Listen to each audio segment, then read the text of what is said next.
كل نفس ذائقة الموت وإنما توفون أجوركم يوم القيامة فمن زحزح عن النار وأدخل الجنة فقد فاز وما الحياة الدنيا إلا متاع الغرور.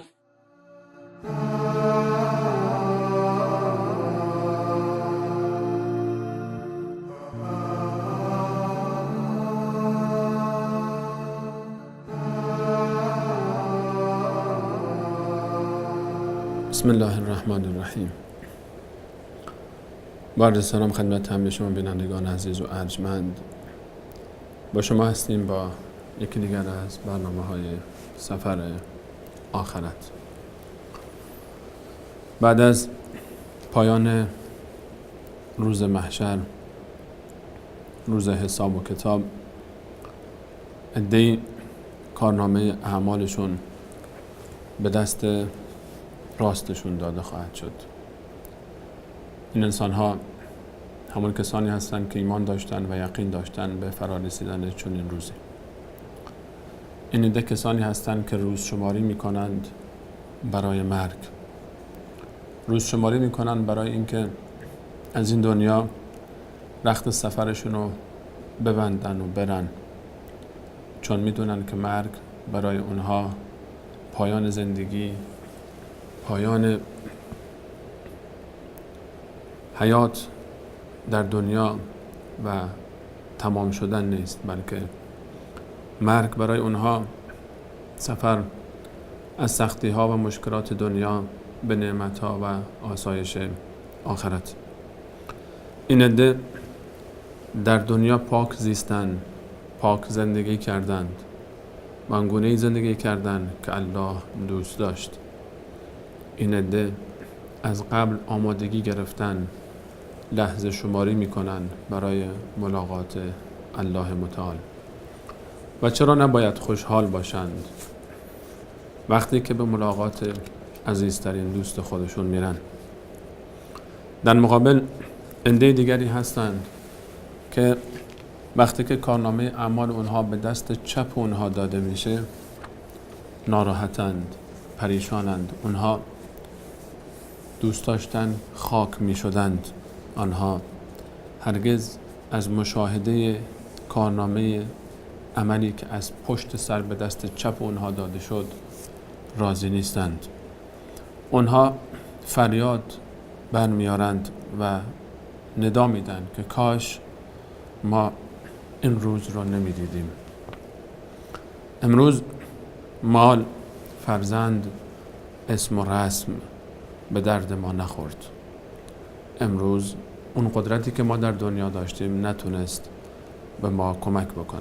اون روز روزیه که نه کسی به درد کسی خواهد خورد از اهل دنیا و نه کسی لشکر و سپاهش به فریادش میرسن و نه مال و منالی که جمع کرده بود، مگر کسانی که با الله و رسولش رابطه دوستی گرفتند. این عده همون کسانی هستند که فریاد برمیارن کاش با فلانی و فلانی و فلانی دوست نمی شدیم و کاش الله و رسولش رو به دوستی می گرفتیم. این عده میدونن که وقتی کارنامه اعمال به دست چپ اونها داده میشه این یعنی مصیبت های فراوان در پیش رو. این عده همون کسانی هستند که وقتی بر پل صراط پای میگذارند هیچ علاقه‌ای به دیدن پل ندارند و هیچ رغبتی برای گذر از اون، چون میدونن که به این راحتی نمیتونن از این پل گذر بکنن. این عده همون کسانی هستند که خشم الله تعالی اونها رو در بر میگیره. این عده کسانی هستند که از پل صراط سقوط میکنند و چه سقوط بدی، چه سقوط بدی از بلندای پل صراط به قعر خشم غضب الهی، به بزرگترین نشانه غضب و تکبر الله تعالی، جهنم. اونها به جهنم وارد میشند جهنمی که در اون 70 برابر آتش و حرارت‌های دنیا سوزندگی داره، جهنمی که در اون به کسی رحم نخواهد شد. درباره جهنم در برنامه گذشته صحبت کردیم و مختصری از تعریف ابتدایی جهنم را به همراه کارشناس محترم برنامه جناب مولانا مجیب الرحمن انصاری بررسی کردیم و ادامه این موضوع انشاءالله در این برنامه در خدمت شما خواهیم بود. به همراه کارشناس محترم برنامه جناب مولانا سلام عرض میکنم خدمت شما. تشکر. ما هم خدمت شما و خدمت همه عزیزان عرض و سلام و ادب دارم. در خدمت شما. جناب مولانا، در جهنم چه کسانی در این خشم و غضب همیشه میمونند؟ این کسانی که از رحمت‌های الهی کاملا بی بهره‌اند. چه گروه‌هایی تا ابد باید در این جهنم باشند؟ الحمد لله والصلاة والسلام على رسول الله وبعد. قال الله تبارك وتعالى في القرآن العظيم فأعوذ بالله من الشيطان الرجيم إن الله لا يغفر أن يشرك به ويغفر ما دون ذلك لمن يشاء. صدق الله العظيم. الله سبحانه و تعالی در قرآن عظیم و شان چند گروه بیان میکنه که اینها برای همیش جهنم از آن اونهاست و به صراحت بیان میکنه که اصلا جهنم آماده شده اعدت للکافرین، برای کفار هست. اگر به طور فشرده بیان کنیم، کسانی که همیش در جهنم میمانند و بزرگترین جرمی هم که اینها انجام دادن که سبب همیش ماندن در جهنم هست، اول کفار هستند. آن کفاری که اصلا وجود خداوند در انکار کردن، هیچ قائل نیان که این همه زمین و آسمان خودش همه آنچه که میبینه اینها خالقی داره و رب داره، موجودیت خدا را انکار کردن. کفار یک عده موجودیت خدا را انکار نکردن، ولی آمدن اشخاص همپایه خدا قرار دادن که عبارت از مشرکین هستند و برای همیش جهنم جای اینهاست. یک عده خدا را قبول کردن و شروع کردن انبیاء علیهم السلام را به استهزاء و احکام اسلامی را به استهزاء گرفتن و اینها هم در قرآن آیاتی داریم که الله سبحانه و تعالی میگه اینها هم نجات ندارن، چون فکر میکردن که این هم یک بازی هست و بازیچه هست و انبیاء علیهم السلام استهزاء کردن که خلاصه استهزای انبیاء و استهزای احکام سبب کفره که اینها هم از دایره دین بیرون میشن. و آن اشخاصی که اطاعت از رؤسای گمراه کردن، اشخاصی که میدانستن که رهبرشان، رئیسشان گمراه هست، کافر هست، مشرک هست، ولی رفتن او تایید کردن و تایید کردن اونها به عنوان از اینه که یعنی وقتی شیطان رو تایید کردن بر ضد الله سبحانه و تعالی عمل کردن، عناد و سرکشی اونها. و گروه دیگری که برای همیش میمانه منافقین هستن، چون سبب نفاق اینایه و در دل ایمان ندارن و در زبان اظهار میکنن. الله سبحانه و تعالی در آیات زیادی برای از اونها هم وعده همیشگی در جهنم داده و حتی از کفار و مشرکین هم اینها تحتر و پایینتر و بالاخره درجه سختری از درجات جهنم برای از اینها گفته شده. و این اظهار ایمانی که داشتن هیچ به نفع اونها نمیشه، یعنی به درد اونها نمیخوره، چون به هر حال منافقین کسانی هستند که نماز هم شاید بخونن، شاید اینها به هر حال حتی طبق آیات قرآنی میگن که آمنا بالله و بالیوم الاخر، ما به الله و روز قیامت ایمان داریم. آیا این عبادت هایی که احیانا انجام میدن و این ابراز ایمان کردن و اینکه گفتن که ما روز قیامت رو قبول داریم هیچ سودی برای منافقین نخواهد رسوند در جهنم؟ اصلا شما ببینیم ایمان یک چیزیه که اقرار باللسان و تصدیق بالقلب. ایمان به خداوند باید سرچشمه از او اعماق دل بگیره و به زبان هم اظهار بشه.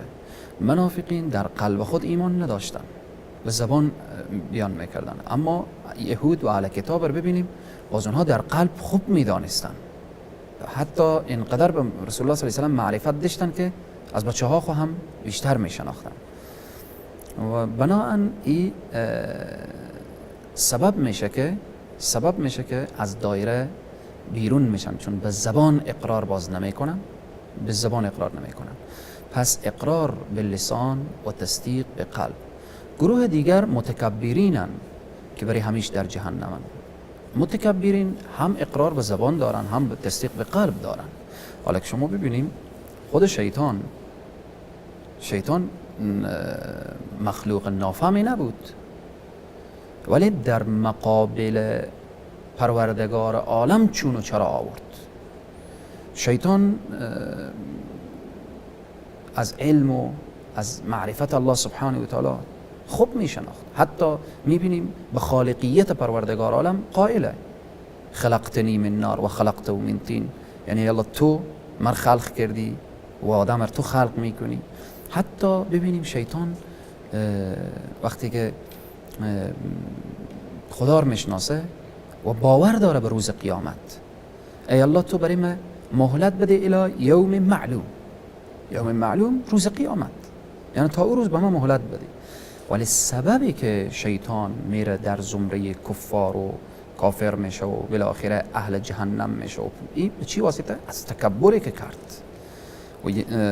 یعنی در مقابل علم خدا که خدای تبارک و تعالی گفت که اینی اعلم، من داناترم، من میدانم که آدم خلق میکنم و به تو میگم سجده کن. وقتی به تو میگم سجده کن تو سجده کن. تو در مقابل الله سبحانه و تعالی میگه در مقابل من چون و چرا میاری که ای الله نعوذ بالله نکنه متوجه نشده باشی من بالاخره از این بهترترم. در این قسمت میره جز متکبرین. تکبر یعنی تکبر با خدا، تکبر با انبیای خدا، تکبر با کلام خدا در مقابل احکام. این مسائلیه که انسان برای ابد میکشانه به جهنم، کافر میکنه. این تکبر دلالت بر این میکنه که یعنی نعوذ بالله من ذلک، نعوذ بالله من ذلک. ما این باید برای بینندگان به صراحت بگیم.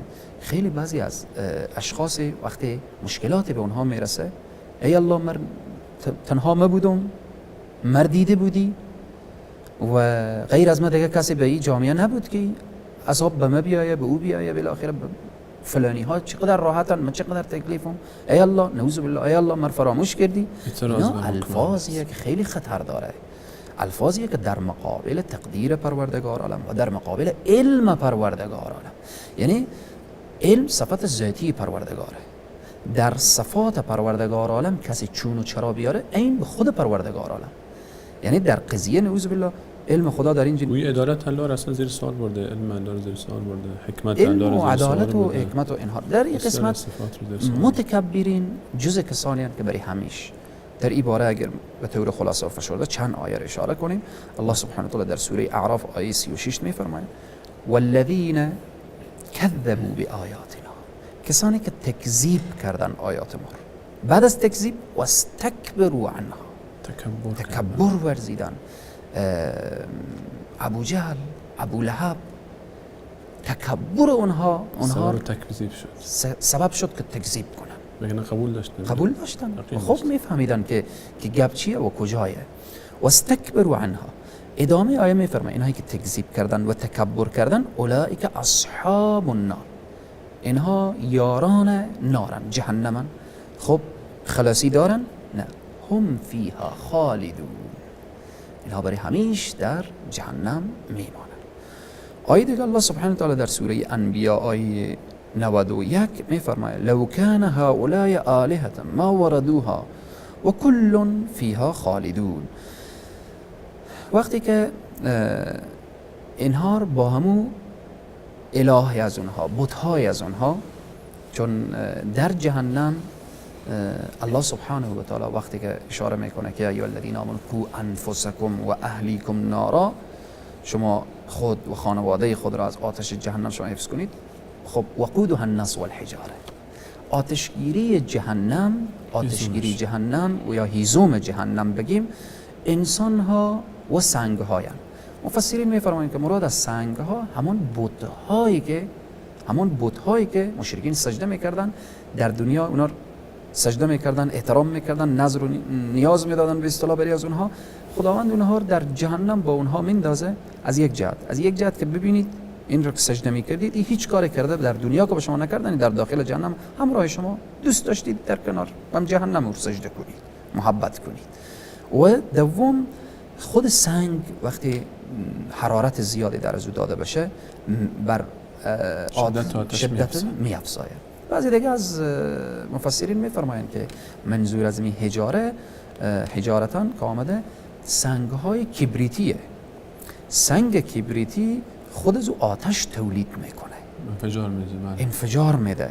در این قسمت او سنگ های جهنمی سنگ هاییه که آتش تولید میکنه و بالاخره انفجار. به هر حال در این آیه میگه و کل فیها خالدون، اینها کشانده که بشن به همراه همو آلیه ها و یا معبود هایی که دارن برای همیش در جهنم، برای همیش. آیه دیگر در سوره زخرف آیه 74 الله سبحانه و تعالی میفرماید ان مجرمین، منظور از این مجرمین که هر یک از اینها که ما نام گرفتیم اینا مجرمن.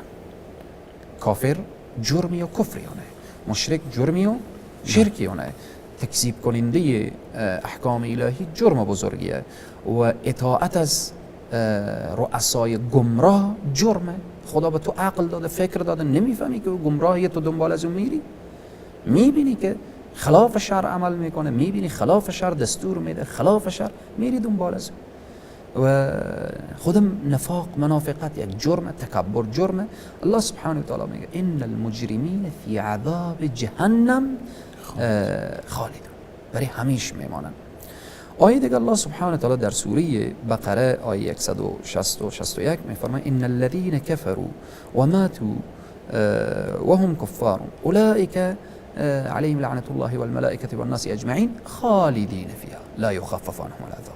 اونهایی که کافر شدن و در کفر مردن، لعنت خدا و ملائکه و الناس و اجمعین همه بر اینها هست و اینها در عذابی هستند که هم خالدین همیشه فیها لا یخفف عنهم العذاب، تخفیف نمیشه از اونها عذاب، یعنی برای همیش عذاب هست. یعنی رخصتی نداره که جهنم بگن امروز رخصت، 2 ساعت رخصت، جهنمی ها و بالاخره تخفیفی داشته باشه. نه خیر، برای همیش خدای تبارک و تعالی همه امت اسلامی و همه او کسانی که صدای ما را میشنوند از این آتش سوزان و آتش همیشگی نجات بده. آیات زیادی در این باره داریم که الله سبحانه و تعالی برای همیشه بودن این انسان ها اشاره میکنه در سوره بقره آیه 39 والذین کفروا و کذبوا بآیاتنا اولئک اصحاب النار، اینها یاران نارن هم فیها خالدون که برای همیش میمانند. یعنی اگر نگاه کنیم در قرآن عظیم الشان آیات زیادی داریم که برای همیشه ماندن کفار و مشرکین و تکذیب کننده های دین و منافقین و متکبرین هست. واقعا جناب مولانا نکته که شما اشاره فرمودید جای تأمل داره که وقتی که مطرح میشه که جاودانه ماندن، همیشگی ماندن، و وقتی که از این صحبت میکنیم بینندگان عزیزم حتما این موضوع رو دقت دارن که صحبت از 1 سال، 10 سال، 100 سال یا 1000 سال و میلیون سال نیست. و وقتی که از همیشه صحبت میکنیم یعنی بی نهایت سال، یعنی میلیارد میلیارد میلیارد میلیارد میلیارد میلیارد همینطوری ادامه بدید سال. و یک لحظه جهنم رو تحمل کردنش آسان نیست، چه برسه که انسان جاودانه بخواد در اون آتش جهنم، خدایی نکرده، خودش رو گرفتار بکنه به خاطر چند روز شادی، به خاطر چند روز خوشگذرانی، به خاطر چند روز شهوترانی در دنیا، اون هم نه شهوترانی کامل، اون هم نه شادی کامل، نه خوشی کامل، خوشی ها و شهوت ها و شادی هایی که به همراه مصیبت ها و غم ها و نگرانی های دنیا است. جناب مولانا آیا در جهنم، حالا خب عذاب هست، شکنجه هست، آتش هست، در دنیا ما هر چقدر عذاب و شکنجه سخت باشه یا نمونه های خدای نکرده اگر مثلا عده‌ای نمونه از عذاب هایی رو که در جهنم هست در دنیا بهش مبتلا بشن، انسان های ظالم و فاسقی هستن که دیگر این گونه عده‌ای از انسان های هم نوع خودشون رو عذاب میکنن با آتش احیانا یا با کشتن یا با هر وسیله دیگر. خلاصه این که یک پایانی داره، یعنی انسان میمیره، انسان بدن انسان در حال یک توانی داره، یک طاقتی داره و در مقابل عذاب، در مقابل آتش به هر حال تمام میشه دیگه، بعدش میمیره و با مرگ راحت میشه از این عذاب. آیا در جهنم، در این عذاب، در این آتش ها، در این شکنجه ها مرگی هست که انسان تمام بشه دیگه، یعنی یک دفعه، یک روز، دو روز، سه روز بالاخره پایان پیدا میکنه و راحت بشه؟ در جهنم وقتی که اینهایی که برای همیش میمانن، الله سبحانه و تعالی ارتباط به این که آیا مرگ به سراغ جهنمی ها می آید یا نمی آید، یا این که بعضی از انسان ها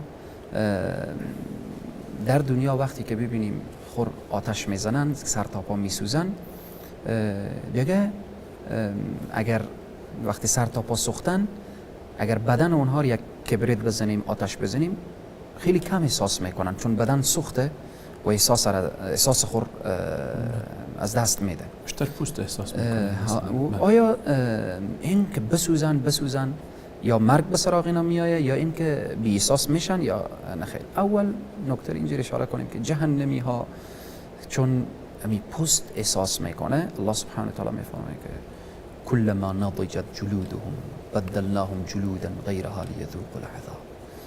اون هنگامی که جلدهای عوض میشه، پوست عوض میشه و مجردی که پوست سوخت پس پوست تازه داده میشه تا این که بر عذاب این تجدید بشه و این یک لحظه و یک ثانیه هم ایت بی احساس نشه که عذاب از این دور شده.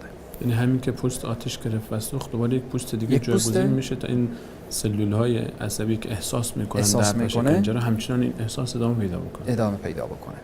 و همچنین ارتباط به این که مرگ آیا به سراغ جهنمی ها میآید یا نمیآید، قرآن عظیم الشان کتابیه که گفتیم این موضوعات ما باید از زبان قرآن بشنویم. الله سبحانه و تعالی در سوره فاطر آیه 36 میفرماید والذین کفروا لهم نار جهنم، اونایی کافر شدن برایشان آتش جهنم، لا یقضى علیهم فیموتوا، حکم میشه، لا یقضى علیهم، حکم نمی شود بر ایشان که فیموتوا، شما بمیرید. یعنی چی؟ یعنی مرگ از اونها برداشته میشه، دیگه مرگ به سراغ اونها نمی آید. ولا یخفف عنهم من عذابها، تخفیف هم نمیشه. در حدیث رسول معظم اسلام صلی الله علیه و سلم می فرمایند بعد از این که گناهکاران اصطلاح موحدینی که اونها گناه کردن و گناهکارن و گناهی از اونها سبب دخول نار شده، وقتی که اونها از جهنم بیرون میشن، رسول معظم اسلام صلی الله علیه و سلم می فرمایند که در بین جهنم و بهشت مثل یک گوسفندی، مثلا یک حیوانی گوسفندی آورده میشه، در اونجا ذبح میشه. پرسان میشه که این چی بود؟ این چی هست که ذبح شد؟ میگن این مرگه، این موته، ذبح شد، از بین رفت، موت، خود نفس موت از بین رفت. جهنمی ها که در جهنم قرار دارن دیگه موتی نیه که به سراغ اونها بیاید، و بهشتی ها که در بهشتن دیگه مرگی به سراغ اونها نمیآید. البته این زمانیه که گناهکاران موحدین و گناهکاران امت رسول الله صلی الله علیه و سلم از جهنم بیرون بشن.